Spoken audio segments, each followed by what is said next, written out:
best, retcons can fix inconsistencies and bad storytelling in comics. At worst, retcons can create inconsistencies and lead to bad storytelling in comics. Unfortunately, these are some of those. As many of you probably know, Marvel seems to love doing this thing where they make you believe a character is a mutant for a very long time and then one day just randomly establish that they aren't and that they never were. Almost every time this happens, people hate it. Wolverine's Lupine era is another great example. Wolverine has been around forever and has been a mutant basically for as long as we've had him. That all changed in 2007 around issue 50 of Wolverine Volume 3. Well, for a little while there, Wolverine was a lupine, a human descended from wolves. Wolverine was told this by ancient evil Romulus and didn't take it well. I guess the good news is neither did fans. This retcon was received so poorly, Marvel did a double retcon to essentially fix it. In the later comic Wolverine Volume 2 number 312, Romulus' sister Remus ends up literally telling Wolverine that everything her brother said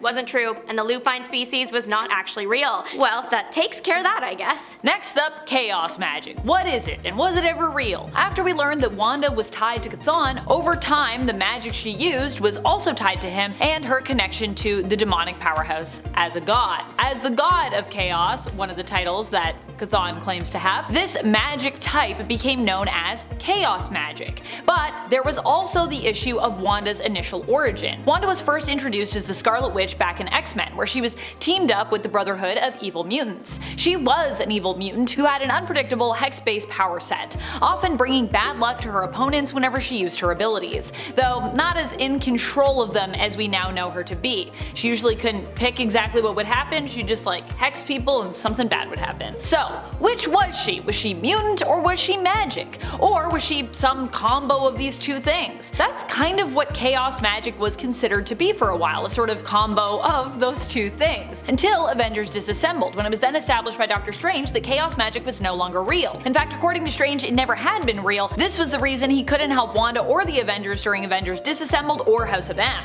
However, later still, chaos magic was then re-retconned back into existence as Wanda, now no longer considered a mutant, needed an exploration for her natural magical aptitude. Not only that, but chaos magic was then considered to be the oldest form of magic in all of existence, apparently, predating even Chthon. And apparently this is also sometimes why Doctor Strange didn't know about it, because it's so old, but you'd think as the Sorcerer Supreme, you would know that. Chthon apparently didn't create this magic, he simply used it, because that's how old it was. Wanda's link to Chthon, chaos magic, and the mystic arts through her family lineage were used to explain her innate power, especially because she's not a mutant, so whatever. Poor Xorn was a victim of identity theft, but then not actually. Turns out he was the one committing identity fraud? We see Xorn for the first time in New X-Men Annual 2001 as Xorn, but it was all revealed at the end. Xorn was actually a vengeful Magneto using the Xorn identity to get closer to the X-Men. Turns out it was actually Xorn pretending to be Magneto pretending to be Xorn, and Xorn was being controlled by someone named Sublime to foster mutant hatred in the world. So that's fun. At the end of the final battle, Xorn dies but then comes back because his essence was still connected to Sublime. Eventually though, he did disappear and his twin brother came to take over his place in the X-Men. He had all Xorn's powers and even had a mask like his. Marvel editors just really liked the character of Xorn and wanted him around permanently, whereas Marvel in general wanted Magneto back.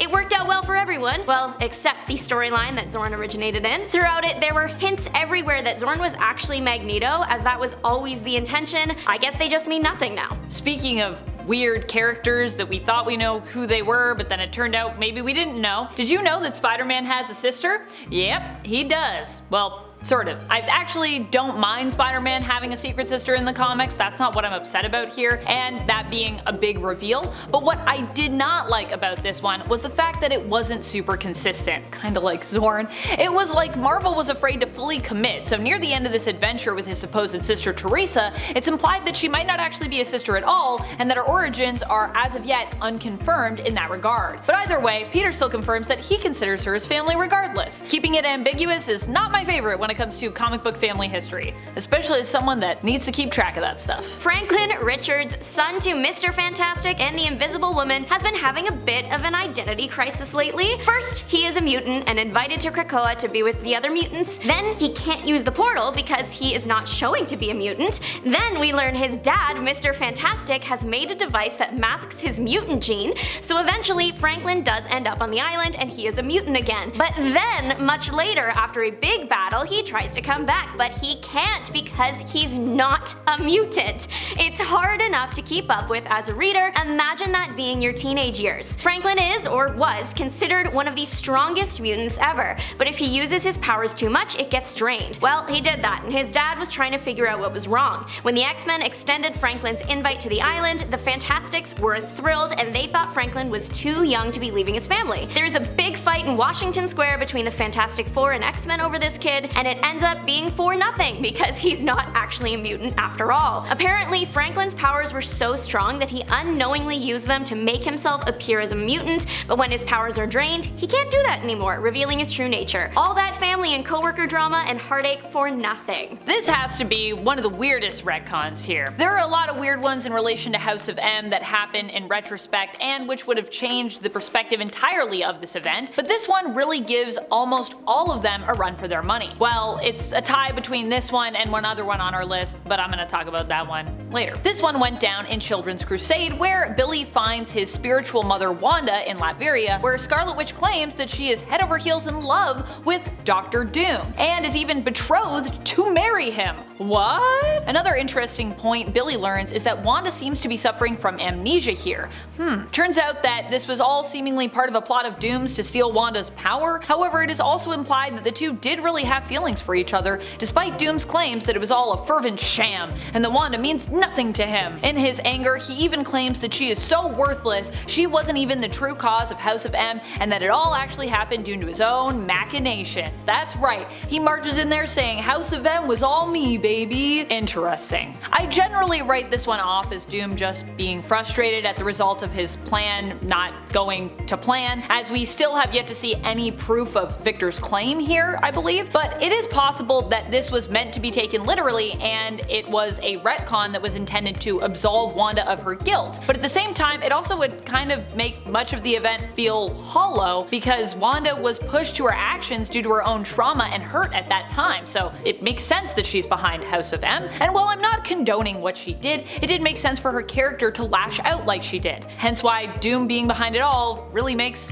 no sense. No matter which universe you look at, Iron Man is suffering. That's just the way of the world. In 2012's Iron Man 17, Tony gets some pretty serious news. Turns out he was adopted, and he already has enough daddy issues, but the revelation that has caused him to reevaluate his bond with his father, it didn't go over well. Maybe Howard wasn't the best dad to Tony because he secretly resented him for not being his biological son. The Starks' biological son was Arno, and he wasn't doing so well, so the Starks turned to Alien 451. The alien helped get Arno to term, but modified him in the process to wield the universe's most powerful suit of armor. That sounds familiar. The baby was born, but Howard had done some modifying of his own that made the baby's health decline. Who knows what would happen if 451 found out what Howard did, so the Starks needed a cover. Enter Tony. This is so sad. Tony was literally being adopted in a family not to be loved, but to be a decoy that is forced to live up to unattainable standards for his entire life. Eventually, Tony met 451 and tried and failed to pilot the armor. When he got back down to Earth, the ever-curious Tony looked into why he couldn't do it and found a tape in which Howard explained everything. Marvel, give Tony a break challenge level impossible. What's interesting about a lot of retcons is that they are usually implemented by writers or creative teams who are different from the ones who established the initial canon for a character, which honestly makes sense. These are new creatives who either might not be aware of the established canon, might not like it, or might just want to change it up because they want to shake things up and have like a new vision for a character or just established lore. But this isn't always the case. Like with Genesis and her alter ego, the demonic entity Annihilation, during Ten of Swords. Genesis was revealed to be the retcon wife of Apocalypse, who also happened to be the one under the Mask of Annihilation or the Helm of Annihilation, possessed by the demonic Amenthi entity. However, by the end of Ten of Swords, we'd actually saved Genesis from her possession, with Saturnine transforming the Helm of Annihilation into a staff, The whole purpose of Saturnine doing this was to zap Annihilation's power somewhat,